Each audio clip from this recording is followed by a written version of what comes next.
welcome to New Zealand. Welcome to the best country on planet Earth. This is the government selling our country to the business world this year. It's got all the good feels, oozing positivity and glowing recommendations. We have safe borders, extraordinary natural resources, a temperate climate, strong trading relationships. New Zealand has been and will continue to be a poster child for social and political stability in a more volatile and changing world. Stability is our middle name. This summit is about showing you that New Zealand is open for business. But before you bask too long in the warmth of our country's stability and success, here sadly is the reality. Our country needs to do better for people. That's from the Salvation Army, which in its latest State of the Nation report says New Zealand is backsliding. It's found families across the country are struggling. Rising unemployment, one of many factors, with more than 400,000 people needing welfare support in December last year, the highest number since the 1990s. Here we are again. New Zealand is in a technical recession after 2 quarters of negative growth. Apart from during the COVID pandemic, it's the weakest 6-month period since 1991. This comes as polls show many New Zealanders are still feeling pessimistic about the economy. And now a major new report has revealed the social fabric that's long kept Kiwis together has been fraying under multiple pressures. Social cohesion in New Zealand is in a much worse state than in Australia. On every dimension, New Zealand is falling behind. Kia ora, I'm Amanda Gillies, and on The Detail today, why are Kiwis becoming so unhappy? Why do we have a lower sense of worth and less financial satisfaction than our mates across the ditch?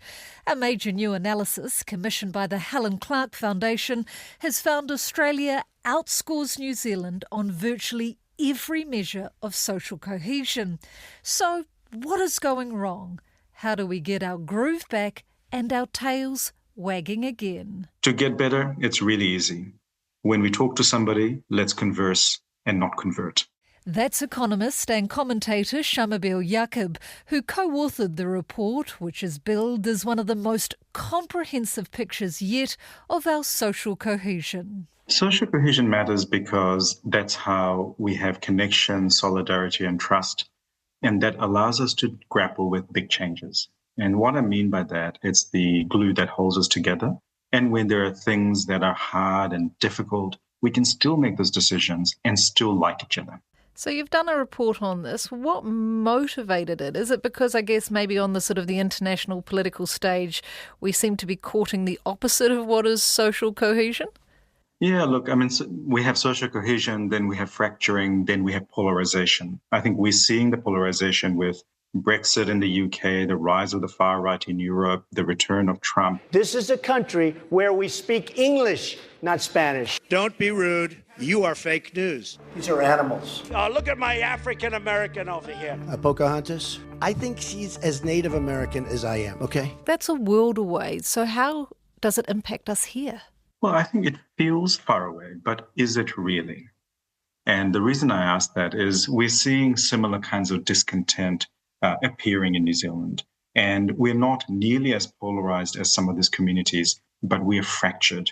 And to me, this is that transition from being cohesive to fractured to polarized. I think if we don't do something, if we don't act on the evidence that's in front of us, we will become similarly polarized. When that happens, our politics will change quickly, our policies will change quickly, and that will make it very difficult for businesses, for communities, and for people to plan and live good lives, because we need a society that works well most of the time. We want conflict at the edges, but not conflict that dominates every day. The UK has voted to leave the European Union. Brexit is and was and will be a total disaster. Brexit is doing the economy real damage. Brexit, as negotiated, is frankly a disaster. Brexit would blur the lines between the personal and the political, rupturing friendships, dividing families, and stirring powerful emotions of vindication and loss. There was a great review in the UK, the Khan Review, which really looked at that fraying of the social fabric. When I read that, I was really shocked. And I thought, hey, it looks like some of that might be happening in New Zealand. In the same report, they highlighted that Australia, they've had a long-running survey of social cohesion that actually does a pretty good job. Not perfect, but a pretty good job.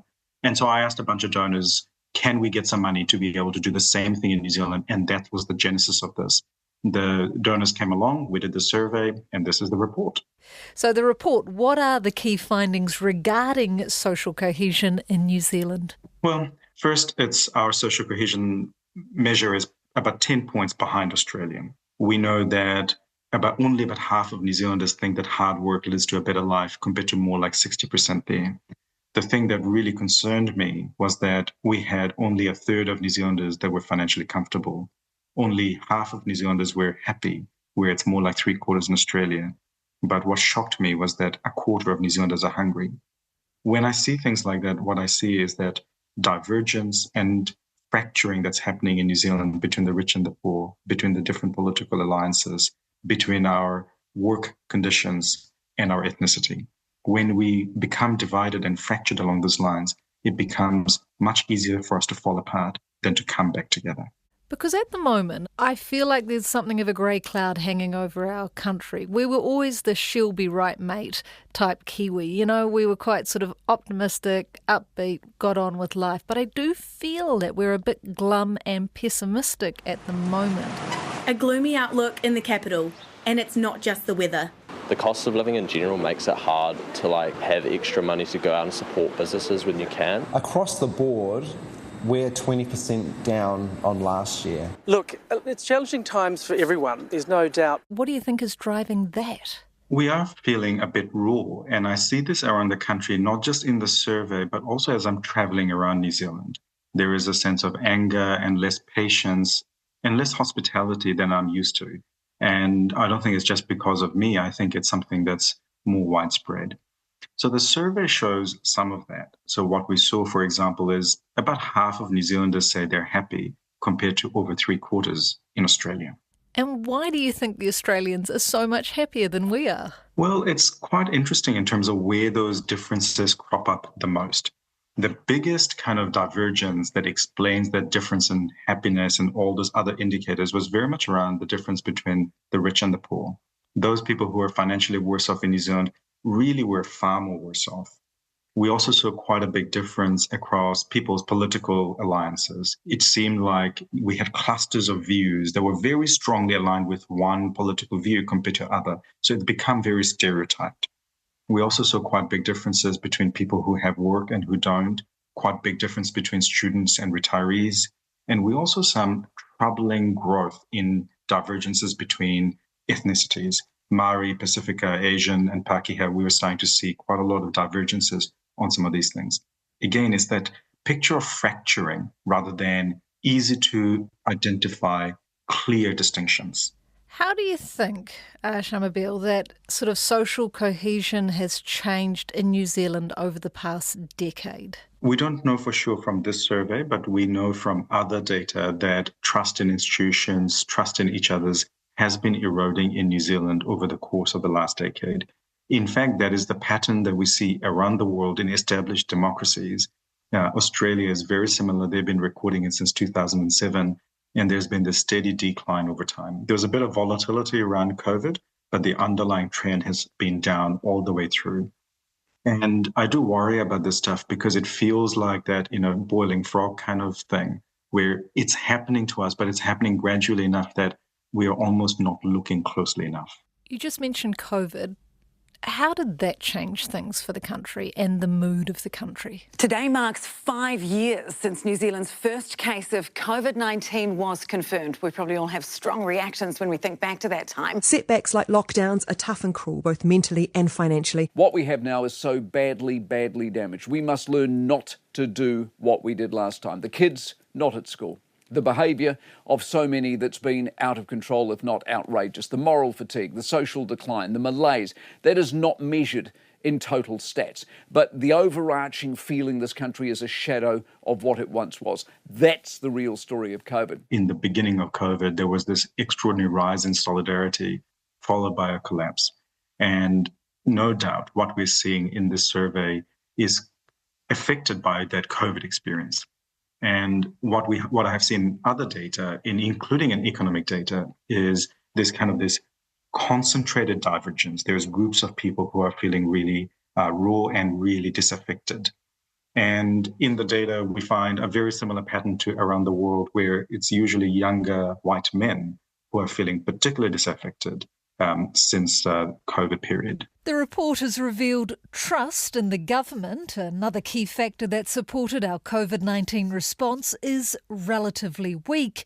Just 42% of respondents believe the government acts in people's best interests most or all of the time. Well, it is problematic because while we might have political differences, we still need to trust that the decisions that our politicians are making can be trusted because they have been through the process of scrutiny, they've been supported by experts, and in the end, we made a reasonably good decision.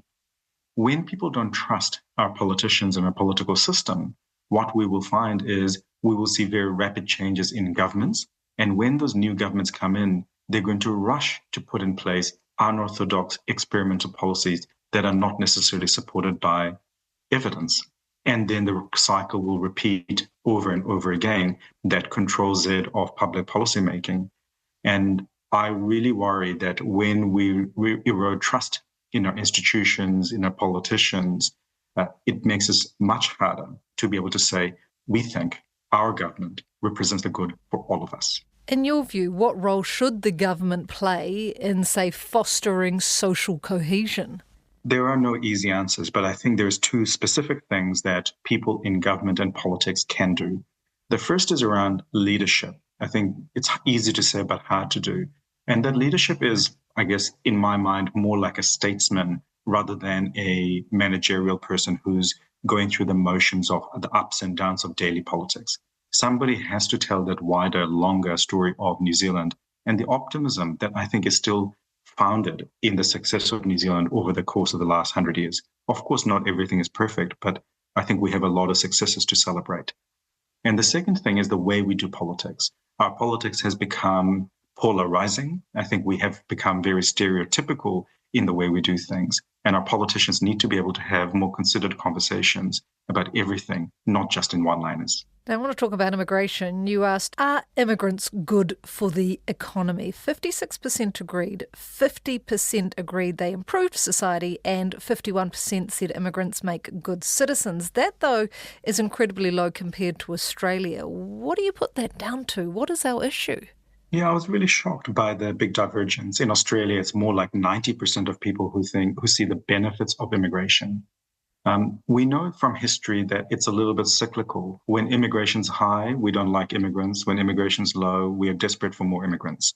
But I think there has been such a strong growth in immigration over the course of the last decade that social license for sustained high levels of immigration is eroding. And that matters because we can't be asking people to come to New Zealand and contribute to our society and become part of a community. But at the same time, the people who are already here are not happy about it.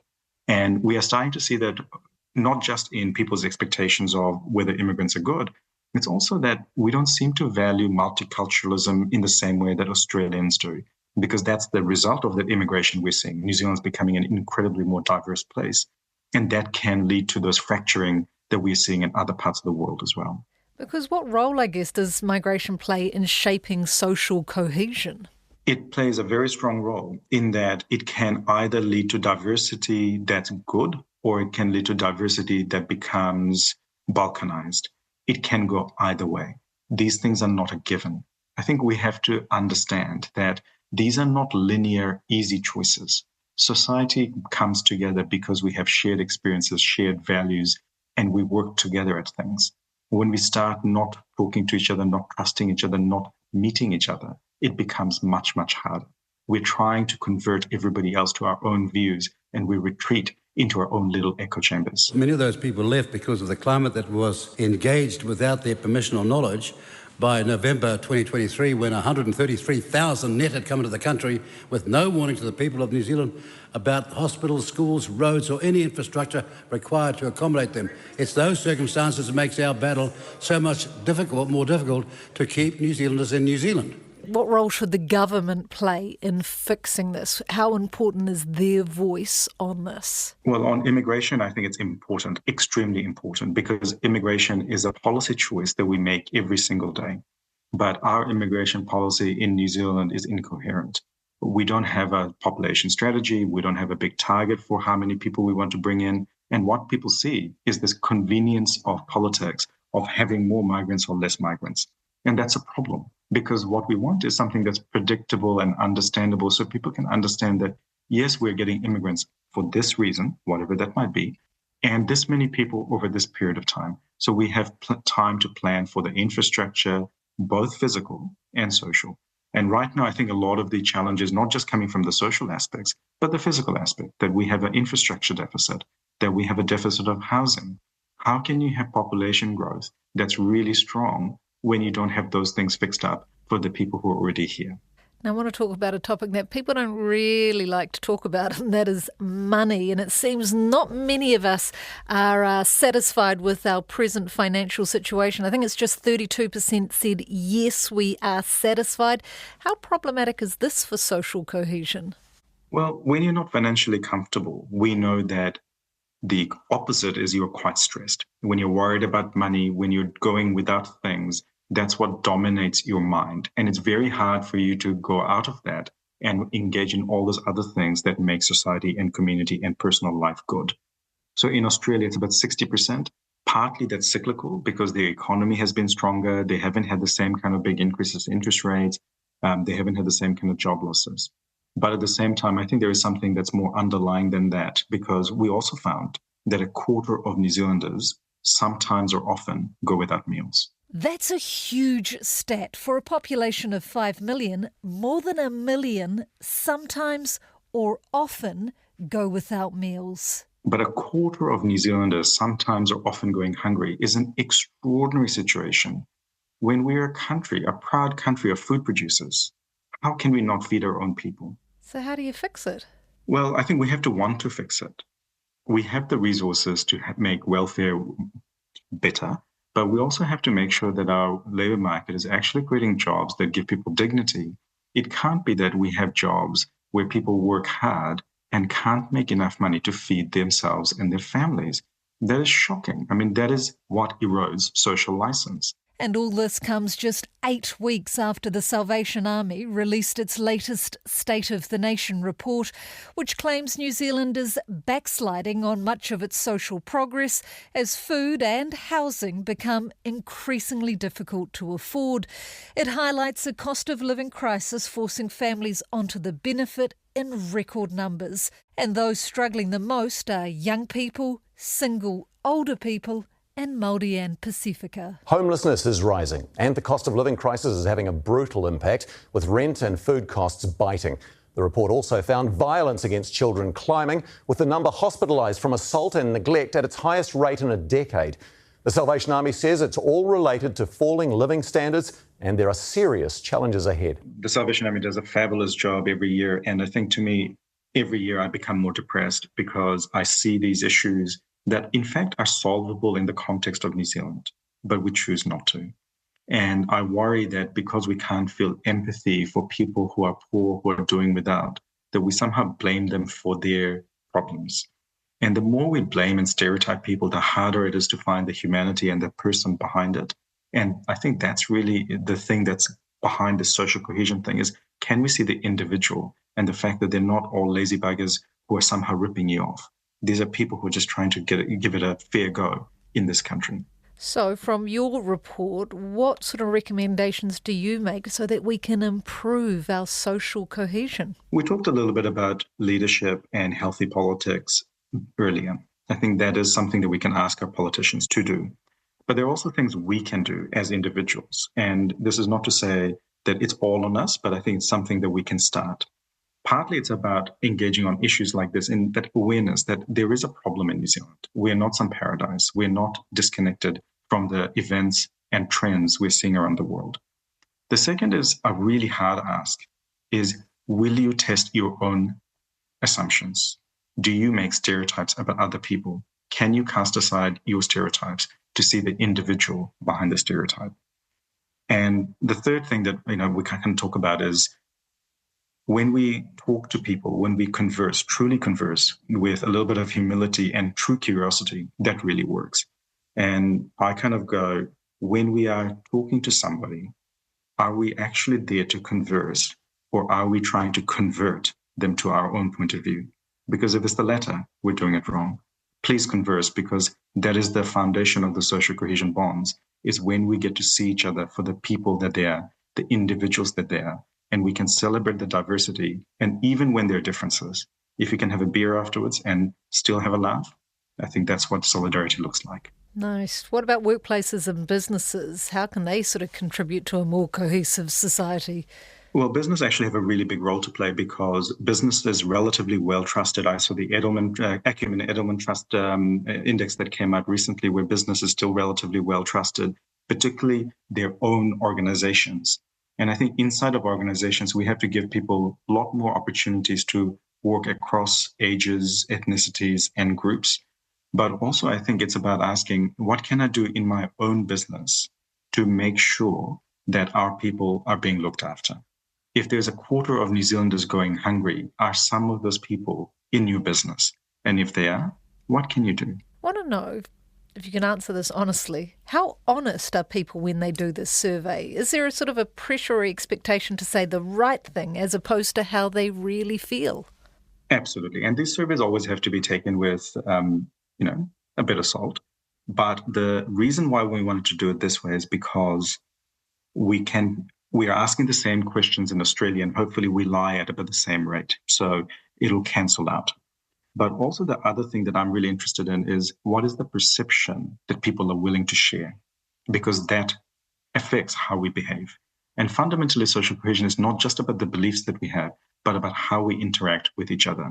If people are answering in this way, it's very likely it affects the way that they behave in real life. Do you have a sneaking suspicion that maybe, just maybe, the Aussies lied better? The Aussies did lie a bit better on some questions, no doubt. They say they're far more interested in Indigenous issues than we are in New Zealand.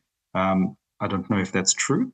Certainly, if you look at the evidence of the treatment of Indigenous peoples in Australia, they're certainly not better than in New Zealand.